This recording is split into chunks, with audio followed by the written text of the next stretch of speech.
I want to tell you something I've never said out loud to anyone. The night that changed everything. I almost didn't go. I had every excuse ready. Work was overwhelming. I was tired. And honestly, I didn't want to meet anyone. Not because I'd given up, but because I'd gotten used to the quiet. 2 years of just from me. And I thought I was fine with that. But then my friend Marcus called me for the third time that week, and he said something I couldn't argue with. He said, "Daniel, you can't grieve a marriage forever. You just have to show up." So I showed up. And the woman Marcus wanted me to meet, she wasn't the one who turned my life upside down. It was the woman sitting alone by the window. The one nobody else seemed to notice. The one who looked like she was somewhere else entirely, even though she was right there in that room. Her name was Evelyn. She was 58 years old, and I couldn't stop looking at her. What happened next? I wasn't prepared for. And I don't think you will be either. Act 1. The invitation.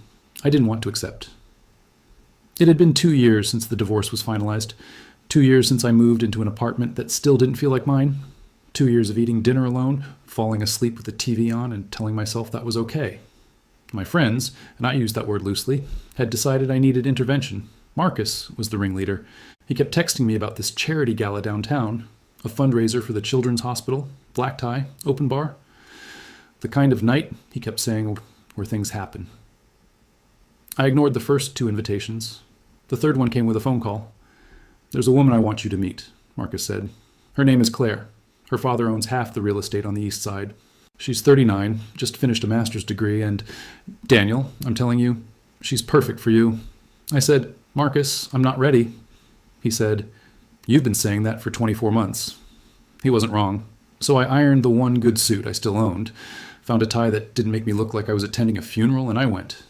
The venue was beautiful, one of those old downtown hotels with high ceilings and chandelier light that makes everyone look better than they are.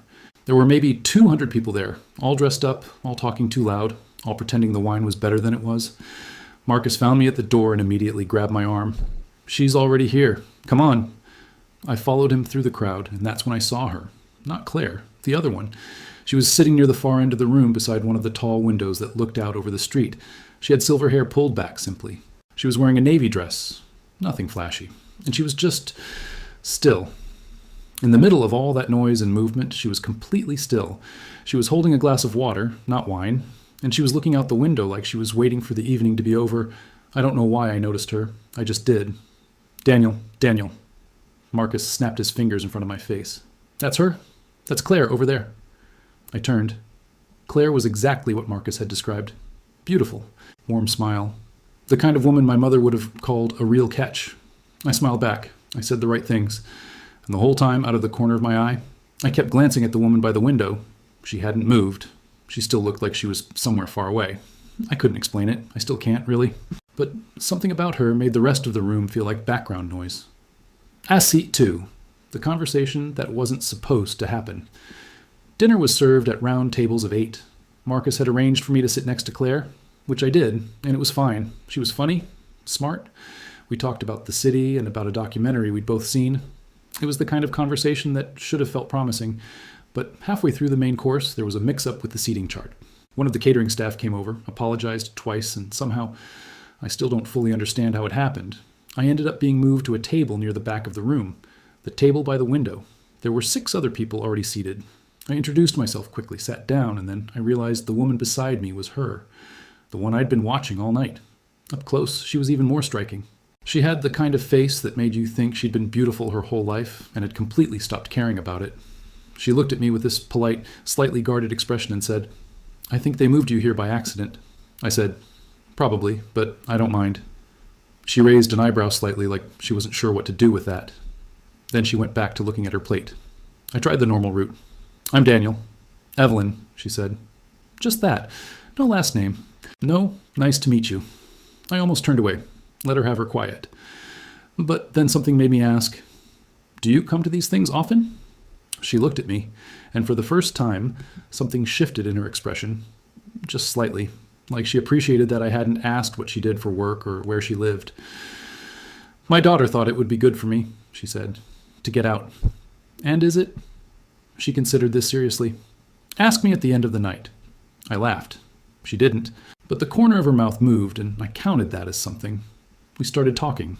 About nothing at first. The food, the speeches.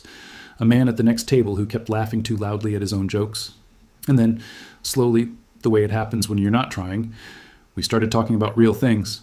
She told me she used to be a literature professor, that she'd retired early, that she spent most of her time now reading and tending a garden that had gotten embarrassingly large.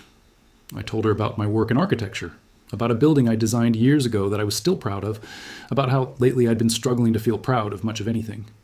She listened in that rare way some people do, like what you're saying actually matters, not waiting for her turn to speak, just listening.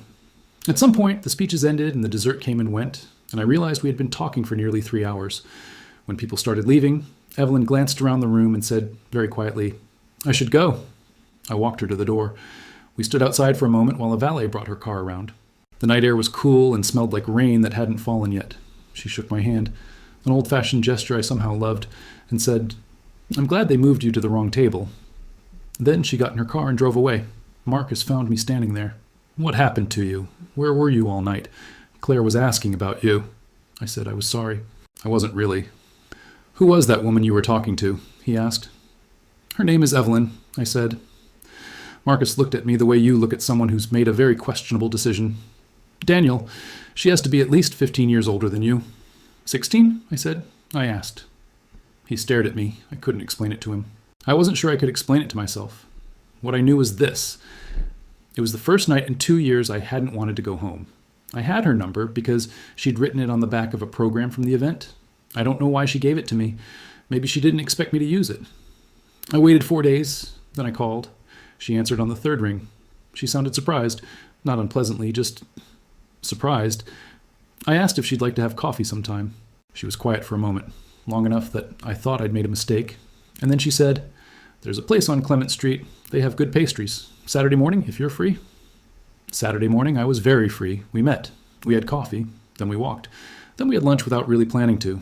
This became a pattern over the following weeks. Slow, unhurried, no pressure. Just two people finding their way toward each other without either of us saying that's what we were doing. But I kept noticing something. There were moments when Evelyn would go somewhere else. In the middle of a sentence, sometimes, like a door swinging shut behind her eyes. She'd come back a second later and pick up the thread, but I saw it, and I didn't ask. Not yet. Then, one evening in November, we were sitting on her back porch after dinner. She'd cooked. The garden she'd warned me about was exactly as large as she'd described. Roses going dormant for winter, a lemon tree dropping fruit, the kind of garden that tells you everything about the person who keeps it. We were quiet for a while, which we'd gotten comfortable with. And then she said, without looking at me, "I should probably tell you something." I waited. 12 years ago, she said, I was with someone for a long time. We were going to get married, and then he got sick. And then he was gone. And She stopped. Put her glass down very carefully on the railing. I thought I knew what grief was. I'd lost people before. But this was different. This was like losing the future, the whole shape of what I thought my life was going to be. I didn't say anything. I just listened.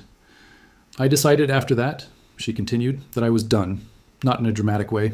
I didn't make some declaration. I just quietly decided I wasn't going to let myself want that again. It's easier than people think. You fill the time. You find things to care about. The garden, books. My daughter, she finally looked at me. I'm telling you this because I think you're starting to feel something. And I think I might be too. And that scares me more than I can tell you. I said, "Evelyn, I'm not asking you to stop being scared." She frowned slightly. "Then what are you asking?" "Nothing," I said. "I'm just asking to sit here." She was quiet for a long time. Then she nodded. Very small. And we stayed on that porch until it got cold and neither of us moved for a long time. I drove home that night knowing that whatever this was, I didn't want to let it go. Asset 4. When everyone turned against us. It started with Marcus. He saw us together at a farmer's market in December, completely by accident. Evelyn had her hand in the crook of my arm because the ground was uneven, and Marcus put the picture together instantly. He pulled me aside while Evelyn was looking at flowers. "Tell me this isn't what I think it is." "It is what you think it is." "Daniel." His voice dropped. "She's almost 60. 58. Same thing." "It really isn't." He looked at me the way you look at a friend who's about to step into traffic. Like he genuinely couldn't understand what he was seeing.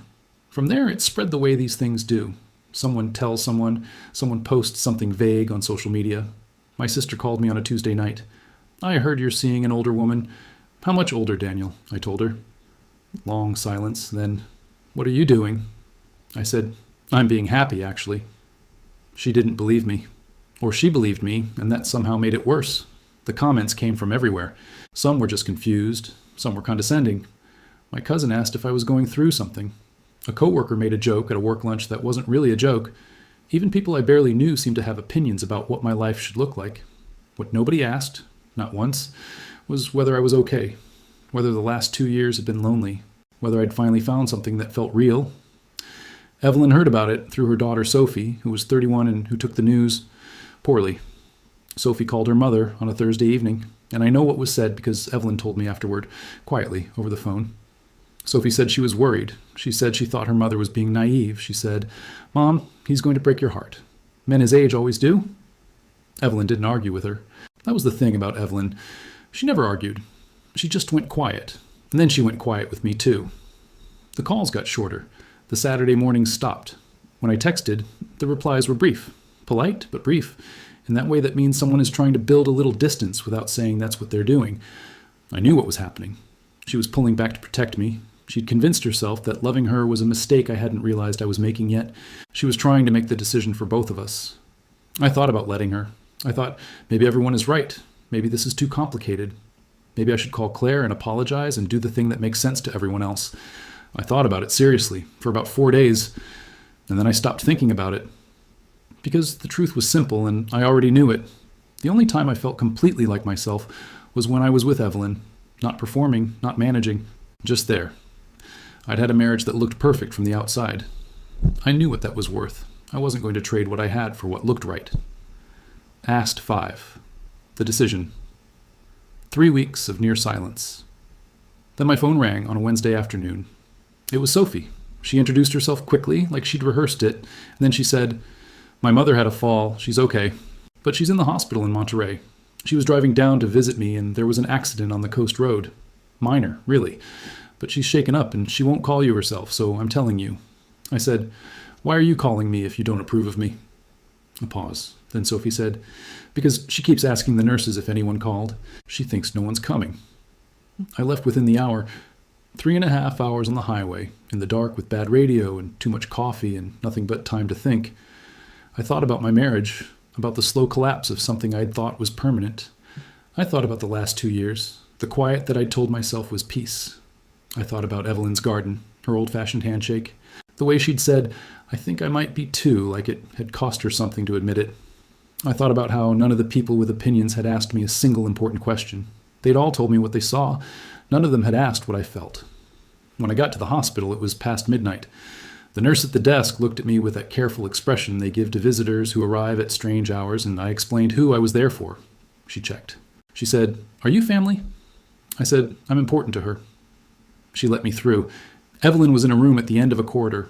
Sophie was there, sitting in a chair by the window. She looked up when I came in. We looked at each other for a moment without speaking. Then she stood up, very quietly, and walked out of the room and left us alone. Evelyn was propped up against pillows. She had a bandage on her right forearm and a bruise beginning to show on her collarbone. When she saw me, she looked stunned, like I had appeared out of somewhere she hadn't expected. She said, "You didn't have to do this." I pulled the chair close and sat down. "I know." She looked at me for a long time. "I've been trying to disappear on you." I noticed. I thought it was kinder. It wasn't. She looked away, out the window, at nothing. "I'm too old for this, Daniel." "You keep saying that." I've never agreed with it. "People talk." "Evelyn?" I waited until she looked at me. I spent 2 years living quietly so nobody would have to worry about me. That was the loneliest I've ever been. I'm not doing that again. She was quiet. "I've spent too long listening to what everyone else wanted for me," I said. "I'm done with that. I'm only going to listen to what I actually feel, and what I feel is..." I stopped, took a breath. "You." "It's just you?" She didn't say anything for a moment. Then her hand moved across the blanket and found mine. She held on. That was enough. That was everything. Sophie knocked and came back in about 20 minutes later. She looked at the two of us, at her mother's face, which had changed somehow, softened. And something in Sophie seemed to release, too. She didn't say anything right away. She sat back down in her chair. And after a while, she said to me, "She talks about you, you know, when she thinks I'm not really listening." I didn't say anything. Sophie looked at her mother. "She's happy. I don't see it often. But when she talks about you, she's happy." Evelyn looked embarrassed. "Sophie, I'm just saying, Sophie said, and she almost smiled. Final. The ending they didn't predict. 7 months later, the Children's Hospital held their annual gala again. Same hotel, same high ceilings, same chandelier light making everyone look a little better than they are. Evelyn and I arrived together. Marcus was there. He saw us across the room, and I watched his face go through several things at once. He was quiet for a moment. And then he raised his glass very slightly in my direction. That was all. But it was enough. At one point during the evening, Evelyn leaned close and said, "People are staring." I said, "Let them." She considered this. "You're more stubborn than I expected. You're more worth it than you think." She didn't have an answer for that. She just looked at me in that way she had sometimes, like I'd said something she needed a moment to hold. Later that night, driving home, she had her window cracked, even though it was cold. She does that. She likes the air. She said, "Do you ever regret it? Any of it?" I thought about the question seriously, because she deserved that. "The only thing I regret," I said, "is that I almost didn't go that night." She was quiet for a moment. The streetlights moved across her face. "My friends were right about one thing," I said. "I needed to meet someone that evening. I just needed to meet the right someone." She smiled. The kind of smile that takes over someone's whole face before they can stop it. Now, I've thought about what love is supposed to look like. I had a version of it before. Decorated walls and matching furniture and a future that made sense on paper. I know what that costs when it falls apart. This is different. This is quieter, less decorated, more real. Sometimes the person who changes everything is the one nobody else would have chosen for you. Sometimes she's sitting alone by a window, waiting for the night to be over, and you just have to be brave enough to sit down next to her. And sometimes, if you're very lucky, she's glad you did. The right person isn't always the one everyone picks for you. Sometimes it's the one you can't stop thinking about, long after the party ends and everyone else has gone home.